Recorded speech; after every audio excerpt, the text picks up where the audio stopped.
Hey everyone, hey EMG community. It is me, Erica Monet, and I am here to give you my 2 week notice. So, this is my first video of doing my, I would say, video series on 2 week notice. So, every 2 weeks, I'm going to try my very best to give you all a video on my insights, my perspectives of some things that could impact us personally or professionally, or maybe even both.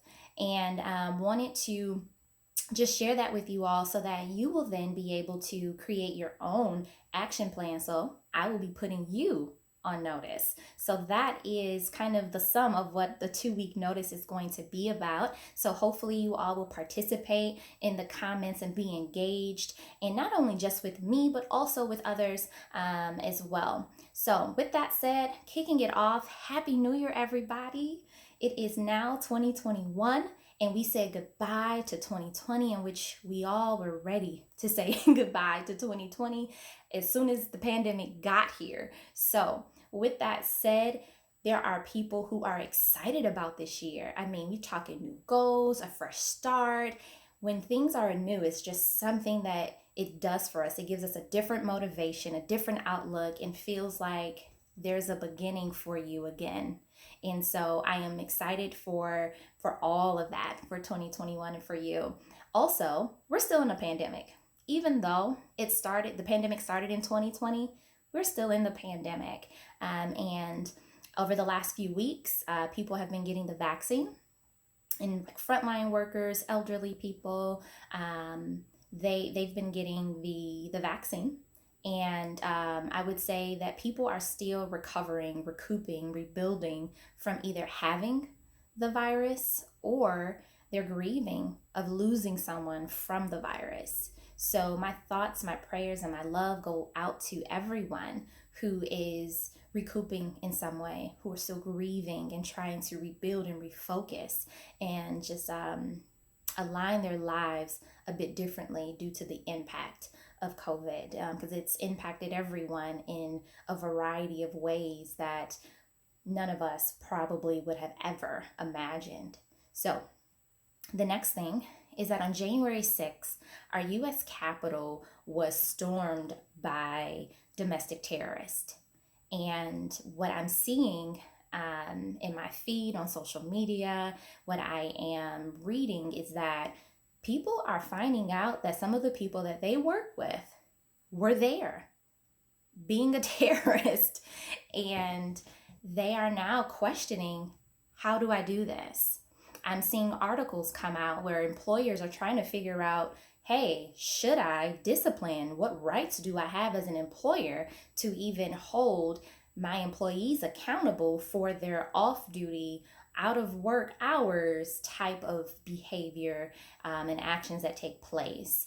And there's another conversation that's also happening where it's more reflective, because 6 months ago we all saw the murder of George Floyd, and yet it created a not just nationwide, a worldwide cry on what is really happening to Black people in America. And it was the band-aid that was ripped off of the DNA of America. And it was time that people noticed that this needs to stop, this needs to change. There are many organizations that took a stance and said, hey, no more, this is it. And I'm going to take a stance and say, I'm going to have a more diverse workforce. I support diversity, equity, inclusion. In fact, Black lives, they matter. Black lives do matter. There are many organizations and leaders that stood up and said that 6 months ago. And there were many, many protests in our country, around the world, that were peaceful. And yet there were many people who experienced tear gas, experienced rubber bullets, many that got arrested during the peaceful protest. And yet you have the domestic terrorists just storm through the Capitol and nothing happens. And they get to go back home and chill, and then create more videos to put on social media. So there are tons and tons of conversations. So community, I hope you are mentally and emotionally doing well. It's just very disgusting, very hard to see and to digest.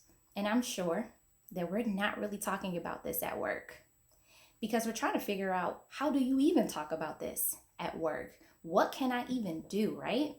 So with this initiative that an organization say they are going to start or incorporate into their strategy, called diversity, equity, and inclusion, you've seen over the last 6 months tons and tons of positions open up in organizations regarding diversity, equity, and inclusion. And some people feel like, hey, that's the solution in our organization. If we have someone that can focus on that, we'll be great. And then most people say, like, okay, who is going to fill this position? And then you have some HR professionals that are filling these positions. And then you have some people who aren't HR professionals that are filling these positions. And there's talks about that. Some people feel that HR should not be in DEI roles. And some people feel like, hey, they should be. And as an HR professional, they are two different spaces. They are two different roles.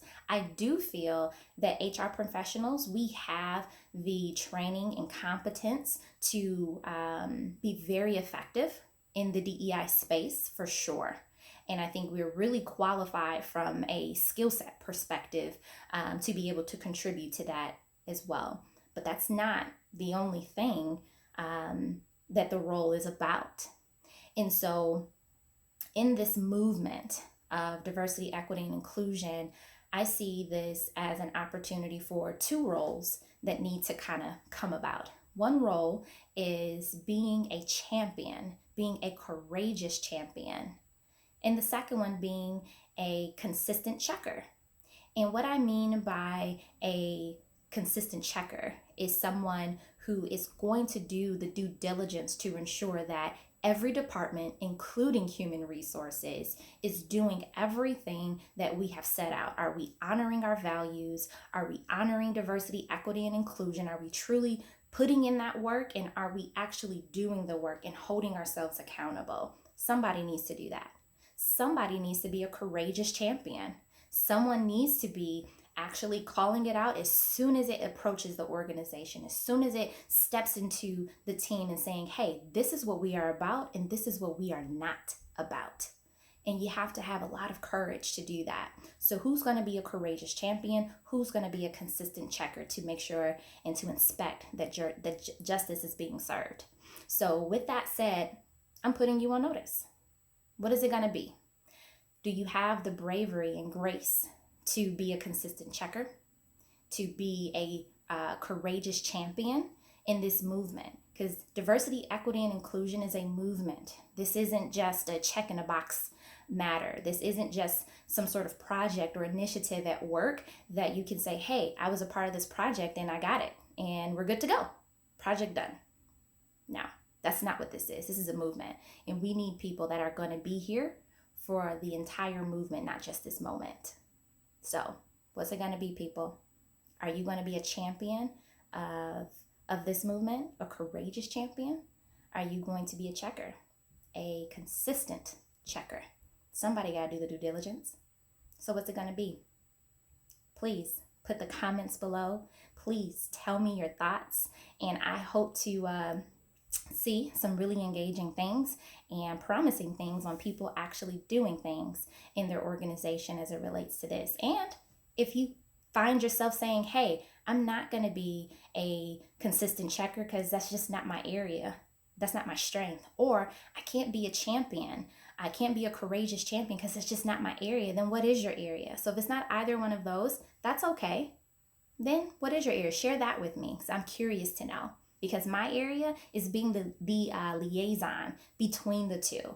I'm the one that helps bridge those two together, because while they are different, they are aligned significantly.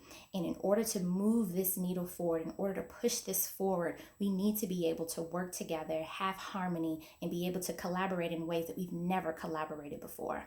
So once you've identified your role, let me know in the comments below. Until the next time, be you. Be kind, shine.